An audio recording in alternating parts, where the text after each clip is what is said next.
Assalamu Alaikum and welcome to the Muslim Gamers Podcast, the official podcast of the largest Discord server for Muslim gamers. My name is Faraj. Joining me today are Abdul, Nael, and Laughing Man.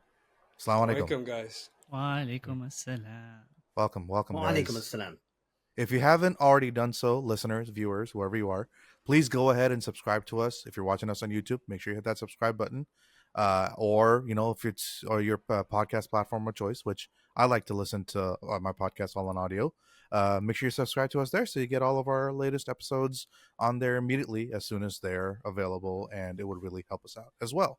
If you haven't joined the Discord server either, go ahead and do that. There's some cool stuff in there for you. Look for the link in the description. So, my beloved co-host, how is everyone doing today? Alhamdulillah, it's good to be back. Yeah, we missed you. We did miss you. How was your trip? It was amazing. For context, Abdul went to Japan for 3 weeks. He's showing off his little 3 Nintendo weeks. There you go. Nintendo bottle. Nintendo Tokyo. He took his weeb gamer Umrah Hajj to the holy land of Nippon. Me to that. I didn't get to be as weeb as much as I wanted to be because I went with kids. You can't really. It's hard to do that. Yeah, stuff. that's Wait till they get older. You're allowed to. Yeah. Like shopping there was a little bit tough because there's only so much patience kids have for it. Yeah. 8-story tall buildings of anime figures. So, what would you say are some highlights you want to share from your trip here? Okay, Tokyo, Japan in general, super clean city. I mean, super clean country. Everything's really well laid out. It's very family friendly, very kid friendly, and people are there really nice. It's like you can see, like the country's spent a lot of money in public infrastructure and public amenities, and it really showcases a lot. Like every single public bathroom, there's public bathrooms everywhere, and all of them are clean. All of them have bidets. So nice. Yeah, and bidets like default. I found one public bathroom in my entire 3 weeks there. It was like out in the middle of nowhere that didn't have a bidet, but it had a spray thing, like a hand spray. The shower, instead. hand shower thingy. Yeah. Hand shower. So like, you did say it was in the middle of nowhere, so that's pretty impressive for the middle of nowhere. Yeah. It's incredible, and I'm like, dude, like the rest. I was comparing it to like Muslim countries and how trash is everywhere, like disgusting, like weird. Our akhlaq is like really bad, and like our manners are really terrible. The way we treat people, it's not a safe. Like Japan is super safe. You can leave something and come back 2 days later, it will be there for you. Like doesn't matter what it is. No one's gonna take anything.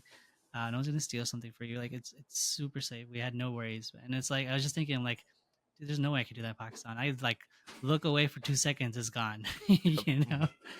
We were talking about earlier how kid friendly it is too. Like even the traveling with kids has challenges, but Japan it was. And they're super bad. accommodated. They see kids, they like, oh, they play with them. They like, oh, you have kids, you can cut us or like get in front here, like. We'll give you like it was really awesome. Yeah, whereas here kids are just seen as an inconvenience everywhere. Yeah, and that's in American society, it's like an inconvenience. It's like, oh my god, you got kids, like, oh, it's gonna be such a thing to deal with. And over there, it's like, no, you're fine. Like, you have kids, it's fine. Yeah, man, that's awesome. You thinking about moving there anytime soon, or no? I mean, no. It's awesome to visit. I don't know if I'd ever live in Japan. I mean, living in Japan is, I think, completely different than visiting Japan. I don't know if you've heard, like, work culture in Japan is like very not fun. And I think living there as a foreigner is a little bit more comes with its own challenges. Yeah. It's social. Okay. So definitely, it's been on my bucket list for a while. I've been wanting to visit. Yeah, highly recommend.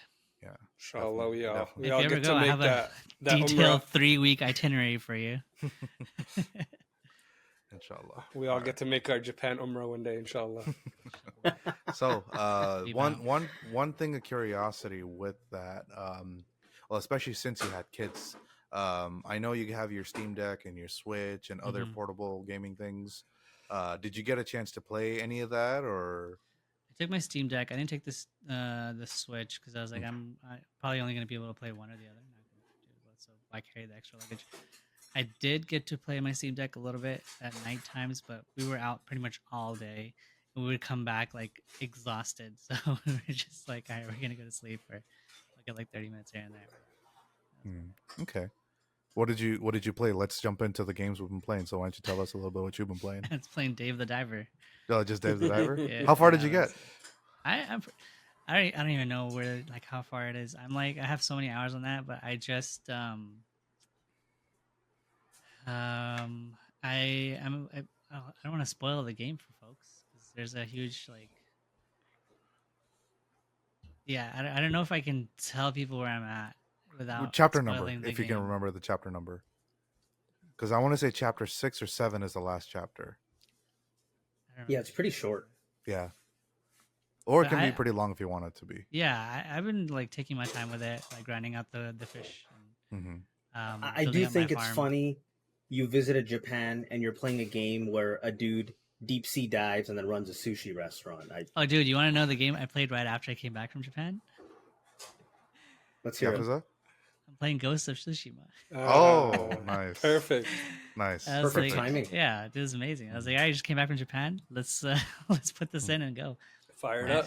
And I gotta say, it's actually pretty good representation of like Japan.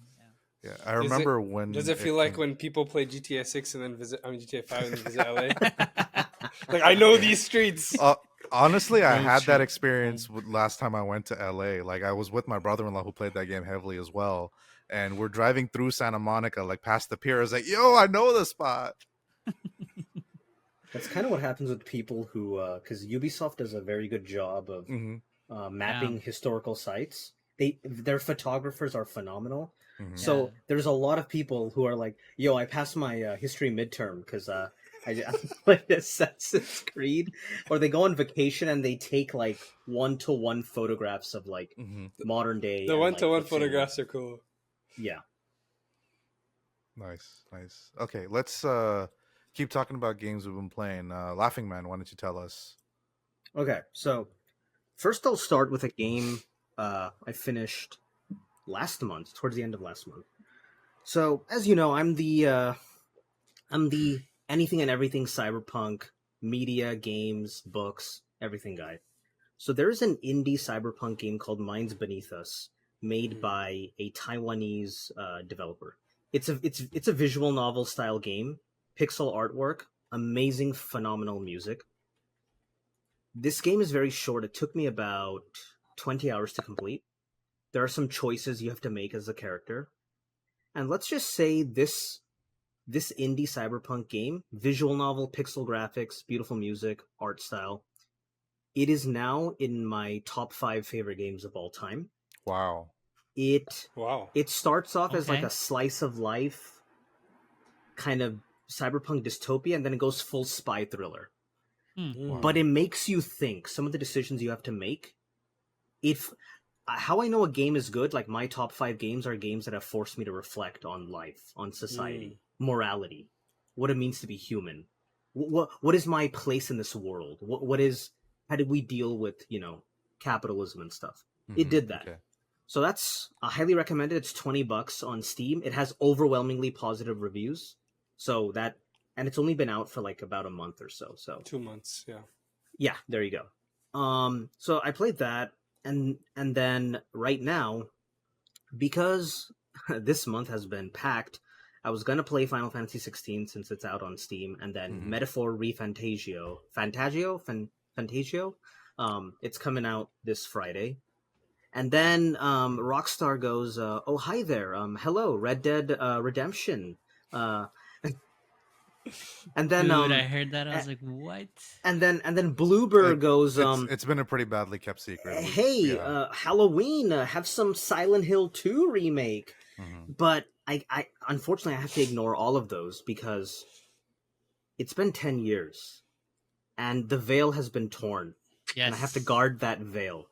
So right now I'm juggling 3 classes this semester, working part-time. And I'm a creative writer as a hobby, so I'm working on a short story. And I'm hyper fixating on finishing replaying all 3 Dragon Age games. I started Origins on September 20th. I finished Origins, including all the DLC, normal difficulty, no skipping cutscenes, no shortcuts, and I'm currently on Dragon Age 2 on the final act. Wow. So I think at the speed I'm going, you'll almost make it. I think I can. I'll maybe be a day or two late, but yeah, Inquisition I think I'll be able take to some finish. time. Inquisition. I did the last time I played it. I did make an entire Google PDF document outlining every single quest, which ones are useless fetch quests and which ones are story important. So I'm going to be following that. I think that will there's a mod, an Nexus mod for like no waiting for the war table. Highly recommend. Oh yeah, I used that mod the last time I played because it's just pointless and annoying. But yeah, that's what I've been up to. Super hyped for Veilguard. I avoided most of the Veilguard information until except a couple of things. Hans Zimmer is doing the soundtrack for Veilguard. Wow. Oh, what? Hans Zimmer, That's pretty crazy. Hans Zimmer, and I forget the second composer, but so far the main theme is out on YouTube. The main menu theme, it is you can hear the Zimmer, you can feel the Hans Zimmer through you. Yeah. And I finally saw the release trailer, and there is some big serious stuff happening, and I'm just super hyped. I have not. And yeah, and this is a very minor thing I'm excited about. One of the romance options in Veilguard, Nev Gallus, she is a mage private investigator, but that's not what's. That is already interesting. She's South Asian coded. Oh. She is South Asian coded, romance and right there. every person I know, guy or girl, every person I know, they're like, yeah, we're romancing Nev Gallus, and I'm just like, there you go. So we're in demand. True. That's what I've been. That's my what I've been up to. My hyper fixation. Yeah, my wife and I are pretty hyped. We're gonna play it together. Oh, nice. Does it have a co-op? It has a co-op option, No, it doesn't. Right? Okay. I don't think so. Okay. I think they were single player, but she's gonna simulcast. Yeah. Okay. Cool. Nael, why don't you tell us a little bit about what you've been playing? I haven't been playing very much. I have to, when we get older, we kind of have to choose: do we game? Do we watch something? Do we craft? Or take care of responsibilities. Take care of responsibility. So, what episode of One Piece are you on? I'm actually almost caught up. I just got to Egghead, so that's what I was doing. I was catching up on One Piece. I'm pretty close to being weekly now. Yeah, we're in Weeb I'm Central still on right now here. Skypea. So we're pretty close, but I did manage to have some time to restart the Arkham series. I actually realized I never played Asylum. I just played City first. Whoa! So I was like, and like I have night sitting, so I was like, okay, I'll just start over and play them all because they're all so fun. I don't know if I'm gonna finish them all necessarily, because like I remember at some point they kind of get repetitive a little bit with like if you want to collect all the Riddler trophies, things like that, so like I'll just play till I'm satisfied, and then move on to the next one. Yeah. Are you playing on your Steam Deck? Well, Asylum. Oh yeah, which platform are you playing? Asylum doesn't work on Steam Deck. Really? I got it working. I think you can. I have to mod my Steam Deck to get it to work. It doesn't work out of the box. Really? Yeah, you have to. I believe you have to tinker. You have to use like Proton GE or something. Okay. Yeah, I didn't have to do much to get it to work. Yeah, like it's a simple thing. I haven't like touched any kind of like messing around with my Steam Deck other than like shifting frame rates here and there to optimize on the battery a bit. But I've just been playing. But now I'm like, okay, maybe I'll do it for Batman. But yeah, it's been fun. Where are you playing Asylum on now? If it's not working on Steam Deck? My laptop. Oh, okay. Yeah. Nice. Yeah. Cool. Yeah, I've been wanting to restart the Arkham series proper, and it's so fun. Yeah. It's so fun. And that's how I know that Asylum works on the Steam Deck. You just have to. Honestly, it's really simple. I was like, it's fine. Yeah. No, there's some games that take very little effort to get them to work, and others that it takes some effort, but you can definitely get them to work. Like I got with Asylum, without modding it, it like launched, but it didn't run. You know, it was weird. So it's just like the Proton Linux whatever communication thing that needs to be adjusted. Yeah. You'll figure it out. Don't worry. Yeah. Yeah. So let me go ahead and talk about what I've been playing. I know last episode I shared that I've gone into the very deep well that is Witcher 3, and I cannot believe I've been sleeping on this game for that long. This is your first time playing Witcher 3? So actually, well, technically no, because I tried it because I have it on my Xbox One. I tried it there, didn't really like it. I was like, okay, maybe I'll probably get around to it. First time sticking, yeah. Yeah, and then the second time when the next gen mod came out, I tried it on my brother-in-law's PS5, and I don't know, that it still wasn't clicking for me there. For me, the main issue was the combat, where it just didn't feel natural on the controller. But then when I started playing on PC with mouse and keyboard on my ultra-wide monitor with that added immersion, 60 frames per second, I didn't do any mods. I just wanted to try it out vanilla for the first time. But for some reason, it feels more natural with the mouse and keyboard. And once I got used to that, I actually carried my save over. First, I tried it to carry my save over and play it on my Steam Deck when I'm not on my my desk. And then I actually got the game to crash my Steam Deck. I don't know how that happened, but I figured probably just because I'm usually home most of the time anyway. So then I switched over to just trying to play it through Moonlight, streaming from my desktop on my Steam Deck, or I'd hook it up to the TV, my PC to the TV, and just play from the comfort of my couch. And right now, I'm at a point where I'm comfortable playing that game either on mouse and keyboard or controller, and I'm having a heck of a time. I'm absolutely loving it. Yeah, I have to go back and finish. I have to start the DLC. I haven't played any of the expansions. Yeah, I just got to the points where the DLC quests are showing up on my quest timeline. I think I just got to level 20. But yeah, I've been playing that game quite a lot. And if I'm not playing it, I'm thinking about playing it.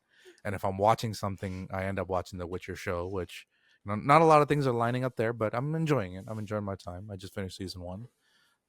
But the other game what I really want to talk about is a game called Venba. How many of you guys have heard about that game? Venba? Oh yeah, it's that indie game that won awards by Indian Canadian developers. Oh, I thought it sounded familiar. Yeah. Yeah. So this is a game by an Indian Canadian immigrant. He's actually Tamil, just like myself, who moved here, or I think he was born here in Canada in the West. So there's a lot of that similarity that I had. In fact, when they were showing off the game at the previous Game Awards, I was like, wow, this looks so cool. Wait, it's basically a visual novel / cooking simulator, and it's cooking food I grew up eating. So I'm like, yo, this is awesome. That's amazing. And then when I was like, okay, let me go check this game out on Steam.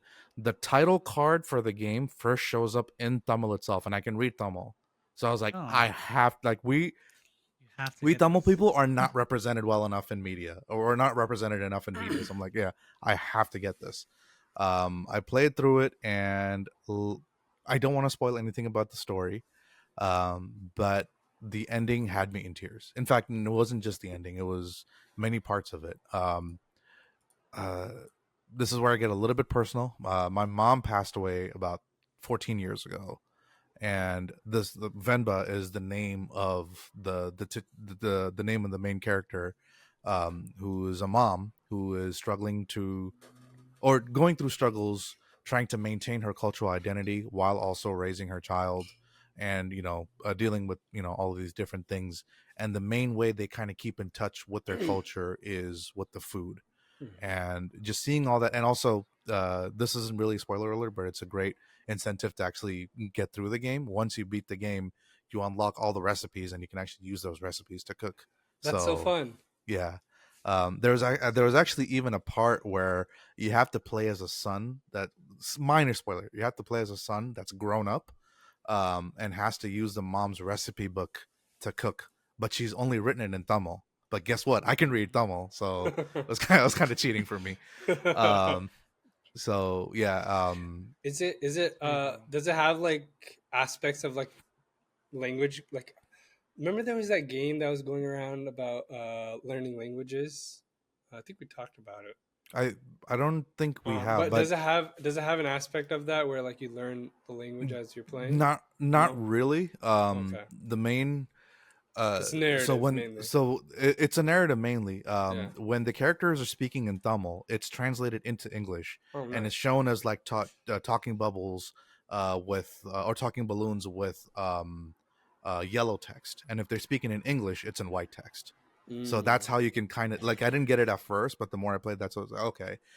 In fact, if I can pick the developer's brain behind it, his name is Abi. If I ever get a chance to talk to him, I want to ask him, is like, hey, is there any chance you could add like an actual Tamil option? Because I want to see like what they actually say in Tamil to like when the characters are speaking and interacting. Maybe we can get him as a podcast guest. You read my mind. The same thing. Yeah. You read my mind. We should reach out. Hit him up. Yeah, and warning, this game will get you hungry, but it does. You do unlock the recipe. In fact, I was playing a little. Oh, nice, awesome. I have it on my library, so since we share Steam library, okay, you gotta support them. There you go. That's awesome. I love to hear that. Wait, hold up.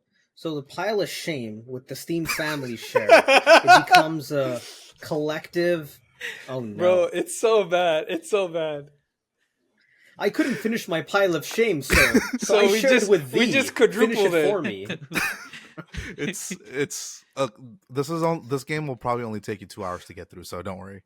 It's a visual novel, so yeah. And the cooking parts are kind of a puzzle, and it'll make you realize how difficult Indian cooking is, and especially South Indian cooking, where for some reason it's just a bunch of added steps, but it's worth it. Trust me, it's worth it.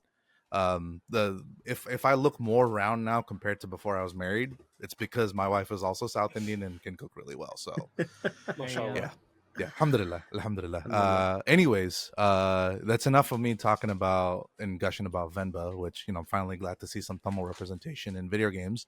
Let's go ahead and get into for this episode. We're kind of merging our news and topics into one segment.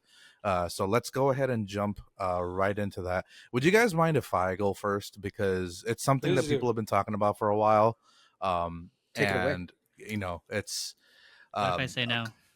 What if you say no? Well, I mean, I guess this is a democracy. You're like, I those say 2 yes, votes have already, so 3 against 1. What are you going to do about it? Exactly. So, I mean, I'm just here to talk about the Shut down PS5 the Pro. podcast. No, just kidding. I'm just here to talk about the PS5 Pro, just because no. I don't know why. I Oh, mean, I boy. do know why the announcement made me upset. One, I mean, it's been talked to death already. Right now, by the time we're recording this on October 8th, people have already talked about that it's expensive. And for its price of $699 in the US, you don't get the disc drive or a vertical stand with it. There were speculations or a controller. wait, it doesn't even. I thought it comes at least with the DualSense. Nope. No, it doesn't. You have to buy controller stand and optical drive separately. Allah. So if you don't already have a controller, like you're brand new getting this, you got to buy a separate controller. And the controller price just went up to $75. Like, Yep. yeah. Indeed. And I heard the stands are actually, or not the stands, I think it's the optical disc drives that are $80 are going out of stock because scalpers are buying them to try to resell them. Well, speaking of scalpers, I think Laughing Man was about to get to this. Yeah. You want to know? You know how many they're making, right? Like it's like 10,000. That's it. No, that's the limited edition one. That's the 30th limited edition. Yeah. Yeah, that's 12,300 based on the date of 12/3 of so that was just the silver, the PlayStation white. 1 looking. Yeah. One. Okay. Yeah. So Sony did something very devious here. They released the news of the PlayStation 5 Pro with the pricing. Everyone was losing their minds. And then the very next day, they announced the limited edition PS1 classic style. And it comes with the controller, like everything. And a lot of people I know, they immediately started trying to pre-order, snag one of those. And here's the interesting Is it just part. so they could resell it? No, they genuinely, a lot of them are like... I would have wanted it. A lot of them are boomer gamers, so they're like nostalgia. Excuse me, stuff. PS1 is not a boomer gamer. I take insult to this. If you're Abdul, in the boomer chat on Muslim Gamers, You're a boomer. Abdul, I got some news for you. You know what they call Linkin Park nowadays? Dad rock. I'm okay with that. That is fine. That does hurt But a any- little bit, It's though. factually correct. But do So not people- associate me with a boomer.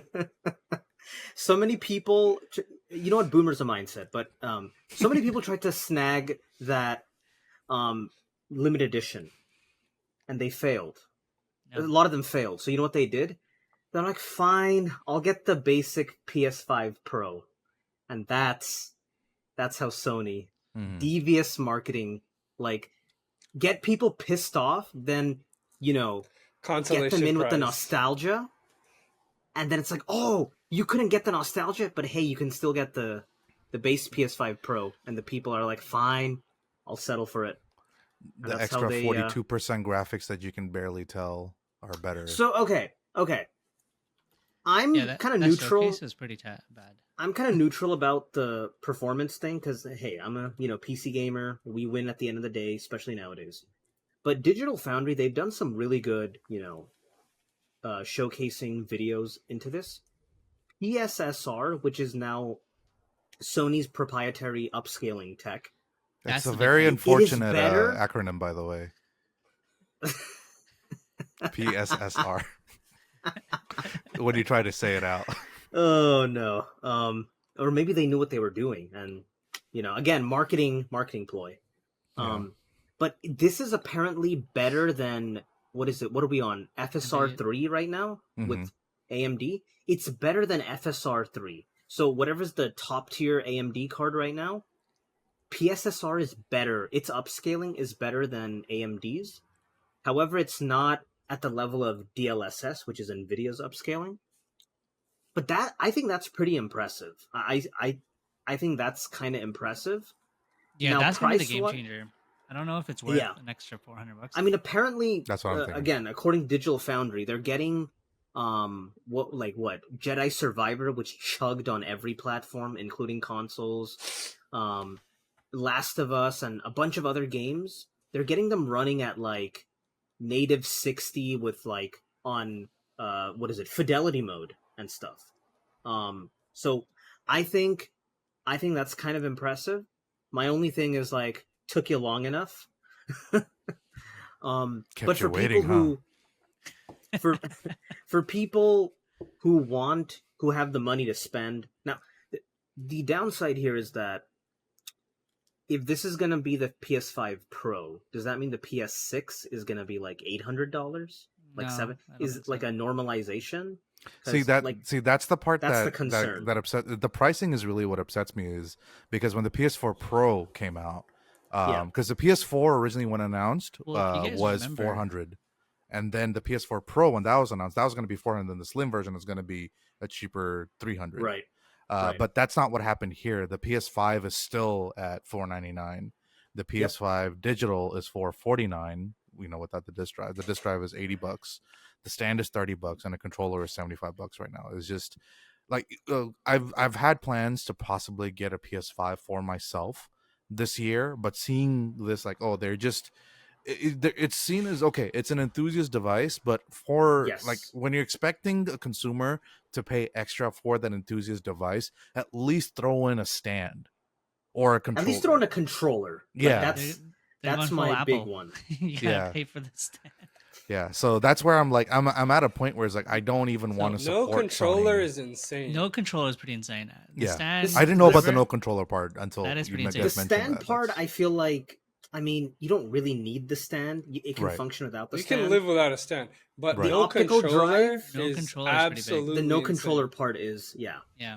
It, If you guys it remember, kind the of reminds me PS3 of was Mhm. the new 3DS. hella expensive when it came out. Yeah, the PS3 was It- It was like $599, $599. 700, yeah. Yeah. $600. And then that's why PS4, they learned from their mistakes. And Mhm. But yeah, this is supposed... honestly, I think newer...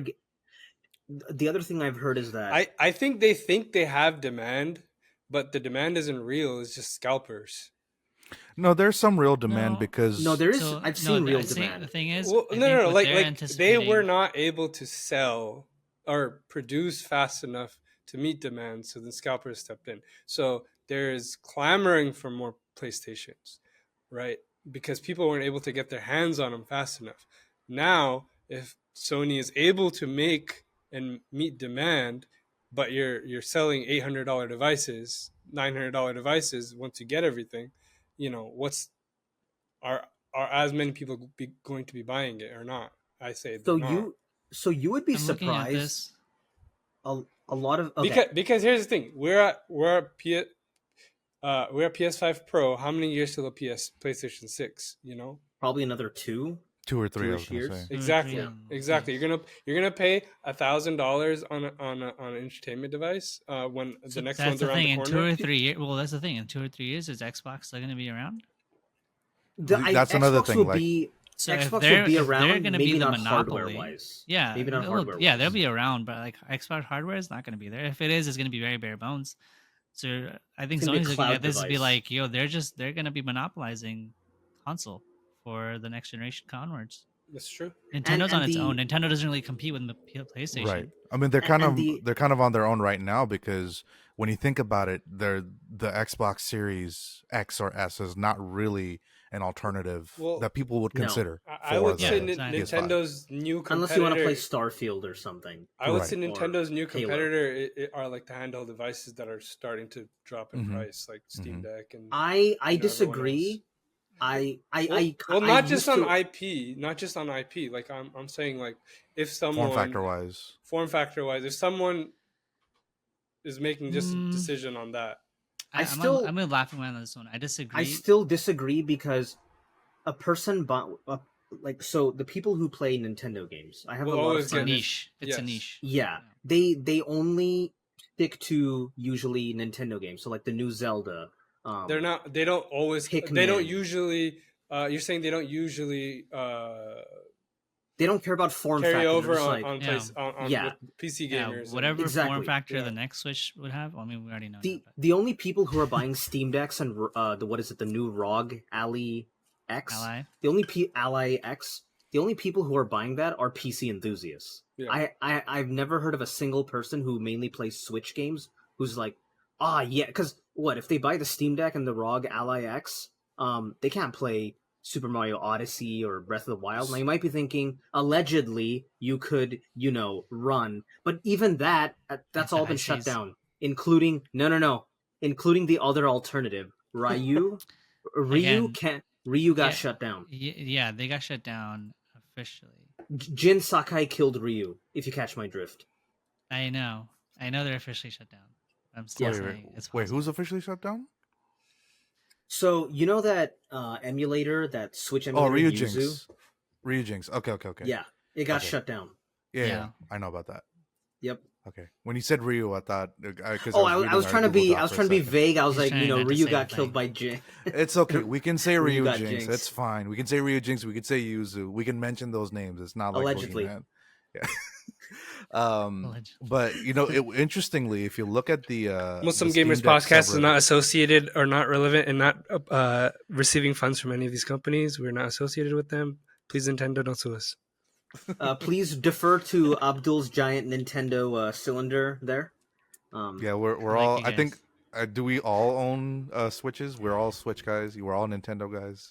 So I mean, we're gamer guys. We have exactly. I don't know. Sometimes I prefer a hub over a Switch, but it depends on like the network layout. And you coming in with those IT jokes? Come on. Are you sure you don't have kids? Because you're already making those dad jokes, bro. Listen, gotta prep with the nephews, right? There you go. You gotta have them both ready to go. Okay, Nael. Your problem is that. You have every device pulled out. You have every device.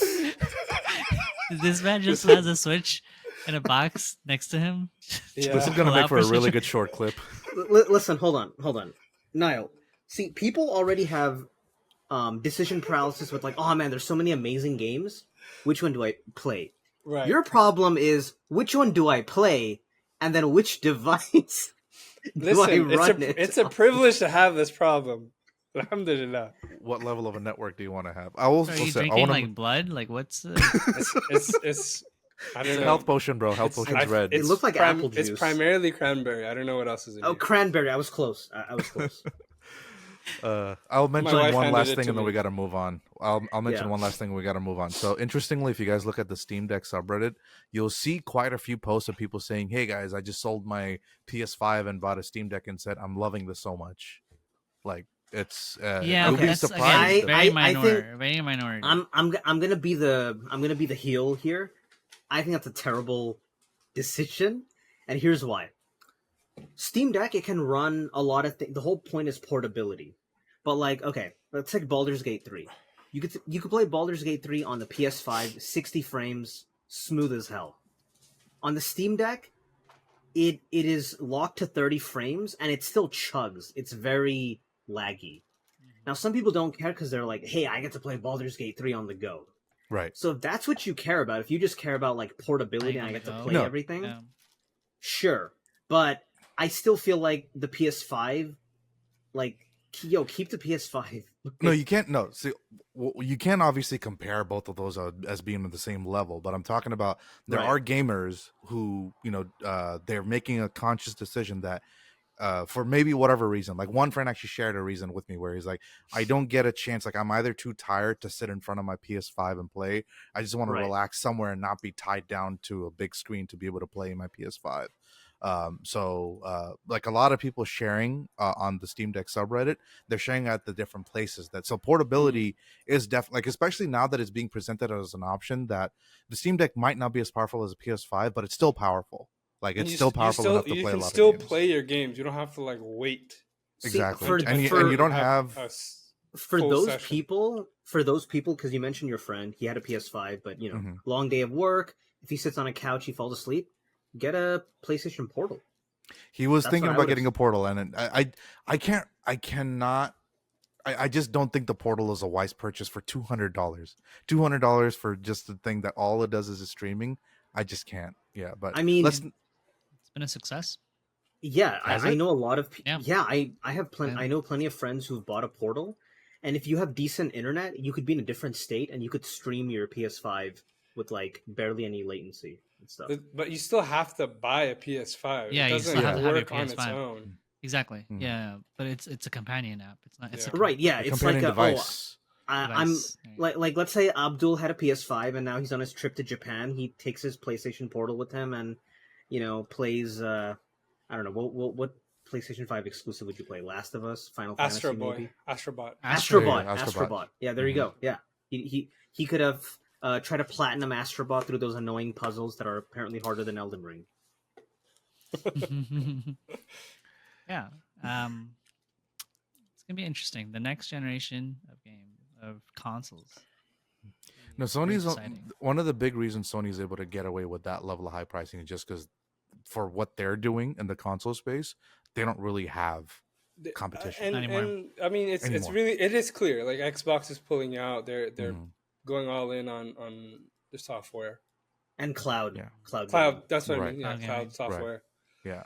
I wouldn't be surprised if Xbox releases a device or a console. I don't know if they will, but I wouldn't be surprised if it's like a Google Stadia like device. They've already been talking about that for a very long time. It's been in the rumor mill. Like they've even partnered with I want to say they partnered with Amazon to sell Fire Sticks that come with the Xbox Cloud streaming app. I think it's a Prime deal now. That's what I do. Like my TV has Xbox Cloud built in, so I just buy a controller. Yeah. So I just have a controller and I can stream everything.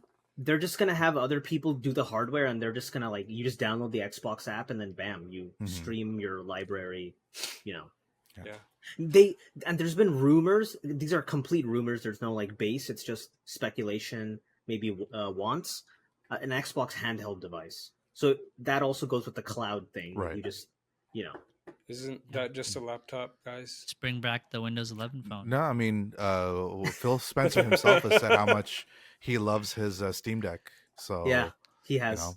Who knows? And he's mentioned that he likes the ROG Ally as well, but he mentions how because it uses Windows OS is not made for a mobile device. Absolutely so it's not. Difficult to navigate the mouse using thumbsticks and stuff, and even with the touchscreen. So he said, it'd be cool if we could make a custom mobile Windows OS So he was a little wink, wink, nudge, nudge. Windows 11. Maybe. Maybe. The tiles. Xbox partners with ROG Ally.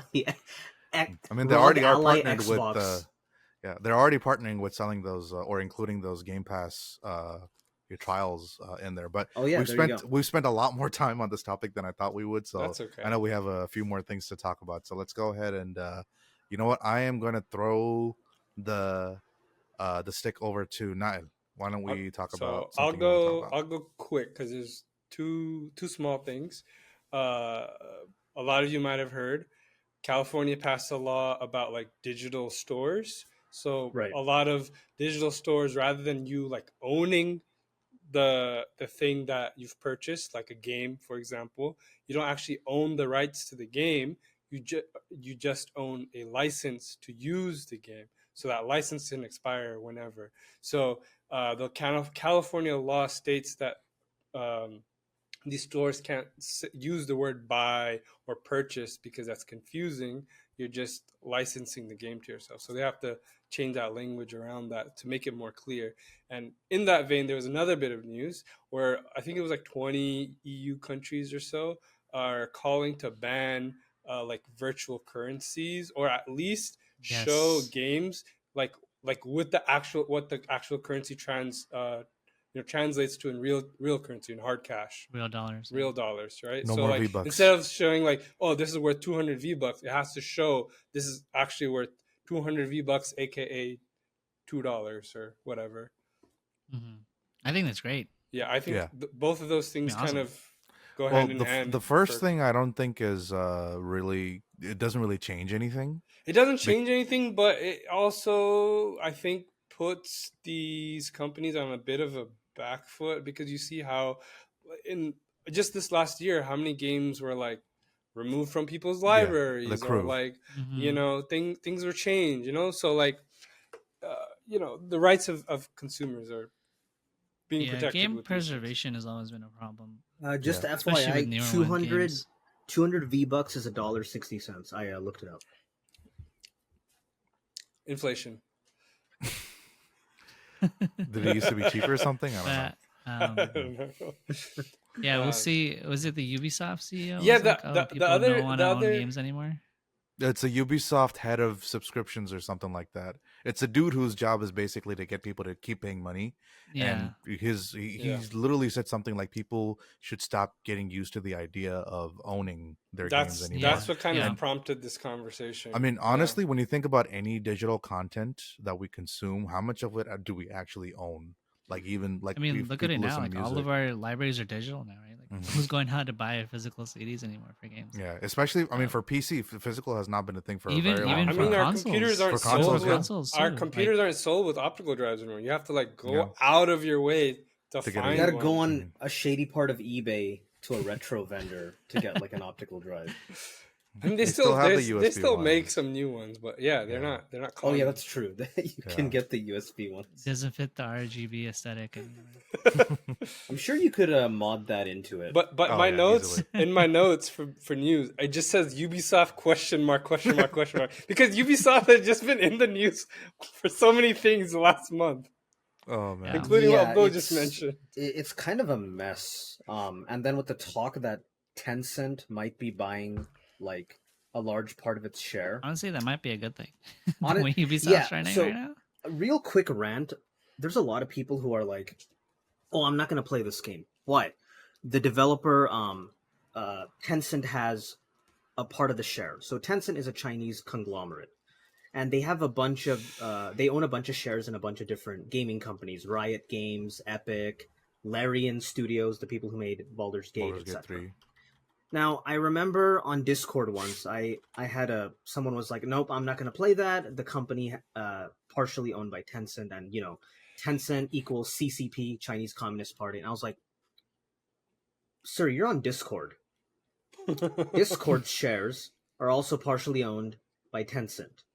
And I'm not here to defend Tencent or anything, but Tencent and the CCP, they're not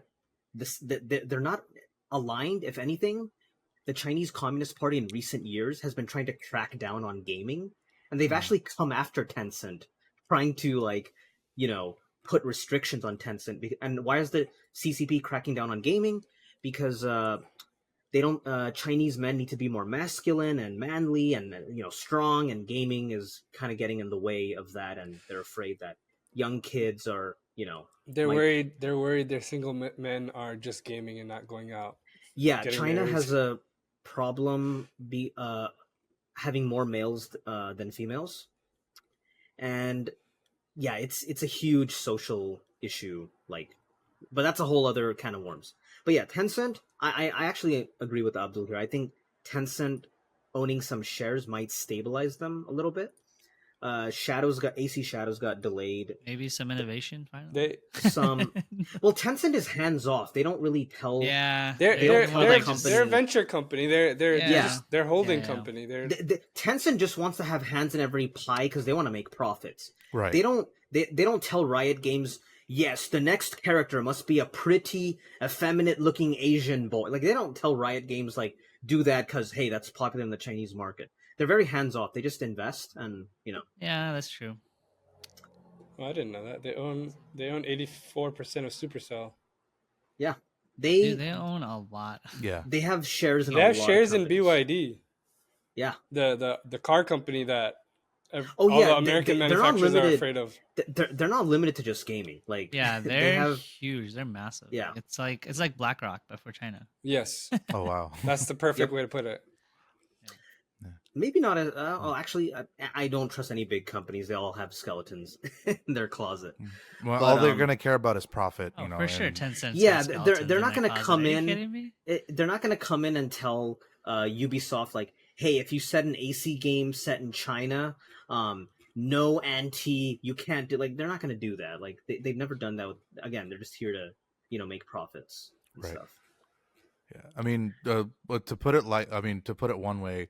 A Tencent what's the word, investment alone is not going to fix the problems that Ubisoft's got problems that are more than financially, yes, they're in trouble, but more than that, just there's a whole culture issue, structure, leadership and stuff. Yeah, with their games, a lot of people have been complaining about their games lacking quality and innovation. Me personally, I do enjoy Ubisoft games because they're good. Good mid games. They're good mid games. You know what I mean? You don't go into it expecting innovation. You can sink your teeth honestly, in. Yeah, exactly. They don't need to be 200 hours long. They don't. I agree with that. Yes, they're a solid 7.5 to 8 out of 10 games. Most of them. One of my most played games on Steam. I would lower that. Lower 6 to 7. Okay, 6 to 7. Abdul, 6 to 7. Listen, I'm not surprised given there your are some 8s hatred for Kingdom Hearts and Pokemon, recent Pokemon. So it only makes sense. What's an 8 in someone's eyes would be a 6 in yours. The -2. Sorry, you have a high bar for quality games. Oh. You can keep your trash. That's fine. We make jokes that I mean, I work in quality assurance myself, so I shouldn't be saying this, but it's there's Ubisoft's usually, when a Ubisoft game comes out, it's oh yeah, look at the parentheses, lack of quality control in Ubisoft games. I mean, they're kind of okay-ish decent, but they're consistent. You're gonna get this thing game. Exactly. It's like going to Taco Bell. You're not expecting. Hey! Now, whoa! What? Don't rip on TB. Come on. I'm not ripping on TB. I sometimes go to TB, but you know what you're getting when you go to TB. Except in this case, it's TB that's priced the same as all the other. But that's why that's precisely why. Now I don't play. There's one guy on MG. Shout out to Unjust. He's the plays every. I thought I was an AC lore nerd, and this guy's no, I have memorized the entire codex entries. He's a Hufaz. In fact, he can't play on a controller. That I didn't. He's gonna know. hate me for saying that. That I didn't know. But I mainly indulge in the AC franchise. That's the only Ubisoft franchise that interests me. I've gotten a couple of Far Cry games for free with old GPUs, but don't really have an interest in them. AC Shadows got delayed. There were some rumors because the Backlash, they're gonna remove Yasuke. No. And that was all just some dumb speculation. the real reason's probably because Star Wars Outlaws didn't sell as expected. It sold, but it didn't sell as expected, and you can tell this because it's only been a couple of months, and now they're immediately moving it to Steam instead of their own unique launcher. And Epic. They had a platform exclusivity with Epic thing going on as well. Okay, EA has learned this. Dragon Age Veilguard, they're releasing on Steam. But several years ago, it would have been exclusively only you wanted to play Dragon Age or new Mass Effect, Origin. You had to play you had to download the EA app. But these companies are realizing, like, if we don't put it on Steam day one, a lot of people, it's not an issue for me because I use PlayNight. Shout out, not a sponsor, just a cool program to use. I use that so I don't have to worry about launchers. It aggregates everything. But a lot of people, they like having everything on Steam, and they straight up, they'll be like, "Oh, it's not on Steam? I'll wait." I literally have a Play Night button here on my Stream Deck. Yo, I have a Stream Deck. I need to. Thank you for the idea. I got to set that up on my Stream Deck. But like Alan Wake 2, I think Alan Wake 2 is one of the most thought-provoking horror games, and I'm not a horror person. I stay away from the genre. I think it's one of the most thought-provoking horror games, but unfortunately, it didn't sell that well because it's an Epic exclusive. But it's a catch-22. The only reason they were able to make Alan Wake 2 is because Epic bankrolled them. So, but I mean, it's gonna eventually come on Steam after a couple years, like Control did. So, yeah, it's a couple years. You think it's gonna be a couple maybe years? A year. Maybe a year, because there's still one more DLC left to release. But yeah. Now, a lot of people are abandoning Epic as well. Like Borderlands 4 is confirmed to not come out. Like, it's not going to have that Epic Games launcher exclusivity anymore. Dude, I haven't opened Epic's app in I only open Epic to claim my free. I don't even do this for the free games anymore. It's not even worth it for that. I hadn't opened the EA one in so long. I didn't realize it became EA. It was still Origin on my computer. They went from Origin. I just EA tried to log in last night. I just tried to log in last night. I was like, why isn't it working? Like, oh, you have to download a separate app. You can't just update this one. Hands down though, the worst launcher out of all of them is definitely Ubisoft Connect. Ubi Connect is pretty trash. It's absolutely horrible. It never works for me. For me, Origins was worse. Well, really? It's EA now, so I haven't gone on that as much. EA now is okay. Now, here's the funny part. Even when those come to Steam, it's not the worst launcher. Actually, wait. Was the worst launcher I forgot. I was gonna say, like Dragon Age Inquisition. It's now on Steam. You can play it. But if you launch it, it opens a mini version of the EA Play app. However, Dragon Age Veilguard, you can play it completely offline, Steam Deck ready, no microtransactions. Yeah, you can tell how excited I am for it. Okay, I just can't stop. Dude, I can't shut up about it. It's moving in the right direction. I'm super hyped. I mean, BioWare needs to win, bro. I think based on all the pre-release stuff that I've been seeing. And I'm just gonna move on because I don't mean to drag this into more Veilguard talk. I have faith. I believe in the BioWare. I'm liking it as well. That's the stuff I've seen so far. All right, Nael, I know it was your turn. I don't know if you had more stuff to add, but that was it. Yeah. Okay. Let's. I'm moving on to you, Laughing Man, just because I'm very curious. I don't know if we're gonna have time to talk about it entirely. Let's go ahead. No. We can save that for because it's a whole can of worms. Okay. It's related to gaming, but also social media. We can save that for like next episode. So because we're short on time, so we can move on. Okay. Yeah. Okay. Let's. Abdul, is it okay if we skip your thing? I mean, we could talk about it real quick. It's a quick. Avatar: Last Airbender. Yeah, I was just sure we can talk about it real quick and then. But I am super hyped for if you guys haven't heard. Avatar: The Last Airbender, finally an RPG set in the Last Airbender universe is a AAA RPG, not RPG. Is it not an one of those RPG like or turn-based? We have no idea what the specifics is.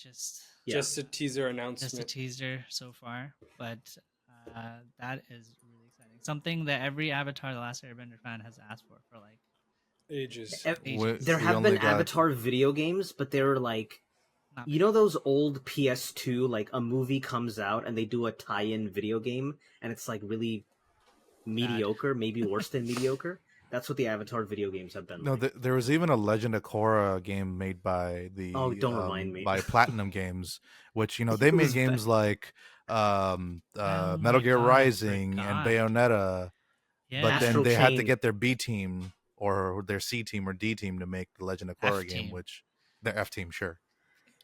Yeah, that's rude. Don't say that about their team. Come on. No, we're talking about tiers. We're not trying to curse or censor or cursing here. Yeah, but since there isn't really too much to talk about there, let's actually get to talking about what I mean. It's been every podcast I've been listening to has just been talking about this, and a lot of YouTube videos are talking about this too. And that is the Nintendo and Pokemon Company lawsuit against Palworld developers. Pocket Pair. Thank you. Yeah. I had that right here. Yeah, there's the article right there. So yes, just to maybe, you know what, Laughing Man, why don't you give a quick synopsis of what's actually going on there, and then we can get so some people think this is like, because Palworld copied the designs that were so similar. No, if that was the case, it would say copyright infringement lawsuit. This says like patent infringement lawsuit. And I hate this. I hate that this is a thing, but some game companies, they patent game mechanics. You know, the Nemesis system in Shadow of Mordor? It's amazing. Patented. Guess what? No other game developer can use it. You know how in some older games, during the loading screen, you could play a mini game? You know why that stopped? Mini games. Because they patented it. Was it Konami that patented it? I can't remember who it was. Sega? Maybe, or Bandai. It was Sega or Bandai. Bandai. It was Bandai. No, but it expired. You were right at first. Oh, was it Konami? Okay. Well, I'll fact check that. Don't worry. You guys. But so all we know is they're filing a patent lawsuit. We don't know the details of what patent. I heard that the patents haven't even been approved yet. Or we don't have public knowledge of what which patent. We don't know what the patent is. It was Namco. There's Bandai. There you go. So there's speculation that so someone might say it's the catching mechanic. Now someone might say, but there's other monster taming games. But here's the difference. In Temtem, you don't use balls, you use cards. In Cassette Beast, you record the creature's data onto a cassette tape, and then the person, the human in the game, transforms into the creature. Oh, okay. In Palworld, they use straight up balls. They call them Pal balls or whatever. And you throw the ball, and the ball even nudges back and forth. And so it's very similar. Yeah. The speculation that it's similar to Legends Arceus, where you could just throw a ball in the wild, and there's capture mons. Because there is a patent. People dug up all the Pokemon Nintendo patents, and that is a patent. I think it's dumb patenting game mechanics, but there's speculation that's the patent. But again, we don't know. It hasn't been confirmed. And the other thing to note is that this lawsuit is not in the U.S. It's in Japanese court systems. Yeah. Because I think Nintendo has never lost. Yes, pretty much. So this is gonna be interesting because Nintendo waited, like, what was it, 9 or 6, 7 something number of months, almost a year. A year. I think it was last summer, right, that it came out. I mean, you could tell Palworld came out earlier this year. This is them trying every single angle. No, but sorry, I'll say January. No, sorry, it started teasing last summer, right? The Palworld, the trailers and stuff. Yeah. Right? Oh yeah, the trailer came. The trailer came out. People were literally calling it Pokemon with guns. Yeah. So that's the gist of the lawsuit. And Nintendo, I mean, they're one of the biggest companies. If they have their eyes on you, and they got their team of their corpo team of ninja lawyers. Now Palworld, Pocket Pair has responded. They said they will put up a fight. We'll see what happens. This is me completely guessing. I don't know anything about the Japanese legal system, like, other than some bits and pieces. it could be they'll settle. They'll come to like a settle, because a lot of these lawsuits, what ends up happening is they agree to a settlement, and then like the company that lost, they end up paying like a large amount of fees as like, you know, part of the settlement. And Palworld did sell extremely well, so if they lose, Pocket Pair will probably, you know, pay some fees. But I don't know. It is gonna when the news, yeah, exactly. It's all speculation. So, but yeah, it's just I don't. Yeah, I think it's really disgusting patenting like a game mechanic, because but how on the one hand I agree, right? Like, yeah, mechanics should be for everyone. We want to see right. innovation in the gaming That's literally space. how video. But on the other hand, like, right, what can a company like Nintendo do to protect like their likeness and being ripped off in some make sense? better Pokemon games? You know. Okay, I think that's one of the reasons why Palworld was so popular, is because that's one of the reasons, not the only reason, that people were upset with the last couple batch, of Pokemon games, and they went over to play Palworld. And plus, I mean, Palworld is doing something that's pretty unique to but it was not very just different. It's not it's not just a monster catching The thing game. is, people started calling it, it's Pokemon with guns, Pokemon but with it's guns. not. But it's not. It's a completely different game. It's a survival game. Survival. It's Ark Pokemon. Survival Evolved, but instead of dinosaurs, you got cute little no, now we can't say that, because now Ark Survival is going to sue them. No, they're not. No, but like that's have my. you seen the size size of the company? That's my point. Like people should be able to make those comparisons without like, could you imagine? These companies are going to sue you if you make these comparisons. So could you imagine Go ahead, Laughing Man. Oh, I was just gonna say, could you imagine if id Software, after the OG Doom was released, they're like, a first person shooter, head bobbing? No, that's patented. The FPS genre hiding behind exist. a corner. I'm trying to remember. Shoulder high walls. Now that's no. People kept bringing up. So I think it's only Nintendo that's acting this way as the bully, and or maybe there might be some other, but Nintendo's the most well-known one that's acting as a bully in the overall gaming sphere. Because when you think about, any other game mechanic, we call it, Souls-likes is a thing. Calling a game a roguelike or a roguelite is based on a game called Rogue that came out back in the day. Exactly. And Persona-like. People say there was I want to say it was for Breath of the Wild, where initial gameplay people were like, oh, this looks so similar to Dark Souls, and the official From Software account responded to that tweet saying, we've all taken inspiration from Legend of Zelda. Exactly. So it's like we're all like, it's a sharing of ideas. That's the art side of like game development. It's like you're going to be inspired by the media you consume, and it's going to create new media. It might have been an ex-Blizzard employee. It was some employee, like a former dev from like a big company. And he mentioned, apparently in the industry, if Nintendo really wanted to, they could go and sue a bunch of people, but they don't, because they don't care.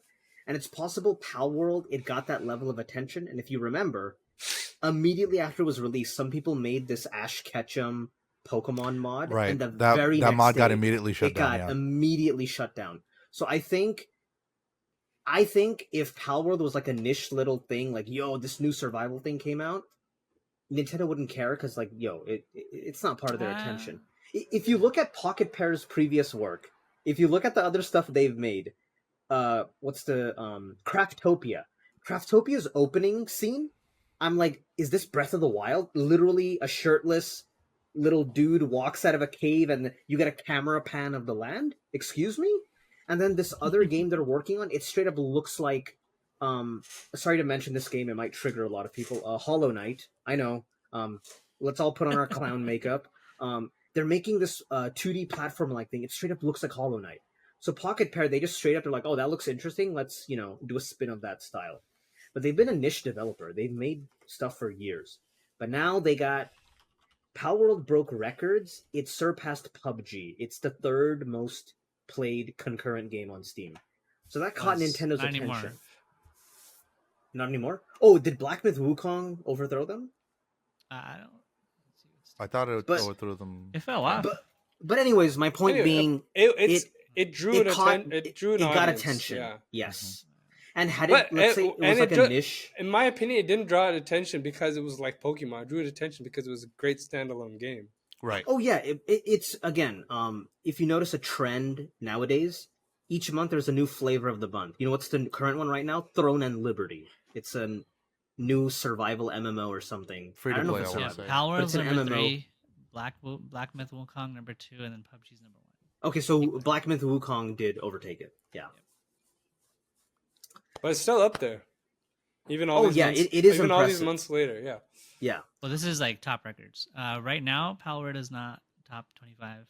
Yeah, because it was like with these flavor of the month games, right? Like somebody starts playing it, they tell their friend, they all start playing it, and then it falls off. If you look at Steam charts, it doesn't have that much like that's that been peak the new number trend of players. lately, which I don't like, to be honest. Like these like flavor of the month, like these flavor of the month games that everyone just hops on. That's that's society. That's how memes work. But it's also and it works. They make a quick buck.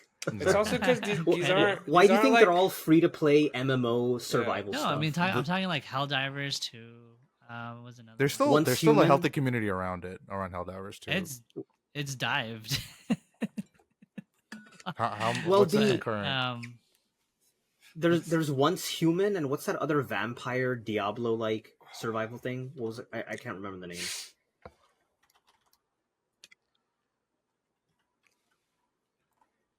Currently, Helldivers has got 25,000 people playing it right now. I think that's pretty decent. And V-Rising, it's not compared to its peak, but I think that's a respectable. I think that's still respectable. It's still healthy. I mean, V-Rising's got 3,000. I feel like that's not something new though. Like that's always like that's just how humans are. Like you hop on, you play and then it'll level off. Right? I have to mention this funny thing that happened right now because I was trying to look up. I was trying to look up Palworld's concurrent players, and I typed in Pokemon by mistake. So that shows you. Don't let Nintendo know. It might take 13,000 in game. Yep. Yeah. Wait. Okay. Bye There you PC. go. It was nice knowing you. What the heck is Banana, and why is it the number 2 top playing game? Oh my god. Okay. Okay. So it's this dumb clicker game where you just click on it and you get a banana, and then sometimes you'll get a rare banana. Is it like the bananas clicker? you get? Yes, but the bananas you get, they're Steam trading cards. And some of those rare bananas that you get, you can sell them for like hundreds of dollars on the Steam marketplace. So what people started doing is they started making bots and scripts to auto-click the banana. And it's basically like, it turned into like a pseudo cryptocurrency. $20 for this banana? What the flip? Someone has made a game out of the experiment that monkeys have to press a button to get a banana. Yes, effectively. Yeah. And someone pointed out you could work a minimum wage job and make more money than just making bots and scripts to auto click a banana and then sell like a rare. But you could make more money. You can make more money on banana than a minimum wage job. Is that no? They're saying other way. You might other way around. You could get a minimum wage job and in a short amount of time make more money than the amount of effort and time it takes to auto click, make scripts and bots that auto click banana and try to sell the rare bananas. I mean, I disagree. They're not selling for that much. That's the point. Because you make the script once, and then it's just doing the work for you. Like you're not working again. One thing I do want to ask you guys is, since we are talking about Palworld, how many of you guys have actually played the game? I played it. I considered it, and then I realized I'm not a fan of survival crafting stuff. Hence why I didn't buy it. And plus the price tag. Hi, what's up? No, I'm just curious. What do you think of it? So the thing with it earlier, I played it just because of the hype. But I usually wait till these games get a little bit more stable. Like it's still in early access, so I've gotten used to waiting for early access games to get more done before I play them. Like Be Rising, I started after it went 1.0. Mm-hmm. And I think by that, and same. The only game I played a lot of early access recently that I didn't wait for it to come out was Valheim. Yeah, I think it's still in early access, Valheim. It's still in early access, but yeah, I've gotten used to like just like okay, I'm gonna wait. I have a lot of other games to play, so I'm just gonna wait for it to hit 1.0 and then I'll play. Right. And there's no rush since you have so many games to play, and exactly. Well, there might be a rush with Palworld. There could be a sale that comes along. And who knows if it never hits 1.0, then I just save myself some time and agony of like their previous game, Craftopia, still in early access. There might be a rush with the Palworld because if depending on what happens with that lawsuit. Well, if they want to, I mean, if it's coming to Sony's PlayStation and mobile, like so, but not available in Japan. It's possible. Yeah, no, it's confirmed. It's not available in Japan. Yeah, even though it's coming out. Oh, really? Yeah. They said they're not going to do it because it might interfere with the lawsuit. So right, they're not. Well, I mean, I think the majority of the players are outside of Japan, so depending on how the lawsuit goes, it might be Pocket Pair. You know, they got plenty of fans, international fans worldwide. Yeah. The only reason I asked about because if you played that game, you know it's not just about the pals that you collect. There's I love some crafting survival games. Like I've spent so much time on Valheim, and it's as much as I've been thinking about Palworld's on the news. I want to go back to play it, but I don't want to just because I hate the way the character moves in the game. Your character just kind of like that's valid. You have to be in that game for hours at a time. Yeah, but the way your character moves is when you hold shift to get your character to like run a little bit, they're just jogging and it's just like they're just doing this and they're not even moving that much. But that's just more of a personal thing for me. But yeah, that's all I had. But we've been going for quite a while now. We're about to hit our 1 hour 12-minute mark of recording. Yeah, we've yapped enough. A lot of yapping. But you know what? I've really enjoyed recording this episode with you guys so far. And for the listeners, if you guys have, oh, sorry, I thought you were about to say something, Abdul. But yeah, for the listeners, if y'all have made it this far, thank you so much for sticking around. Once again, a quick reminder, if you haven't already done so, to subscribe to us on YouTube and your podcast platform of choice. Leave us a comment on YouTube, or if your podcast app allows you to leave a review, I know Apple Podcast, I believe, does, go ahead and leave us a comment or a review. Let us know your feedback. We'd love to hear from you. Now, I might be jinxing ourselves by saying this, but we've been doing episodes once a month so far. Starting this month, we're going to attempt to record and release new podcast episodes every 2 weeks. So make sure to be on the lookout for that, inshallah. With that being said, anybody else want to add any closing remarks here? We'll try to change up the format for like the every other episode. Yeah, it's not just going to be the same thing where we're just talking about the news, because so many podcasts do that already. We'll try to do something different, inshallah. Inshallah. Yeah, we're just experimenting and seeing what fits. Yeah. All right. With that being said, thank you so much for tuning in. We will catch you in the next one. Assalamu Alaikum.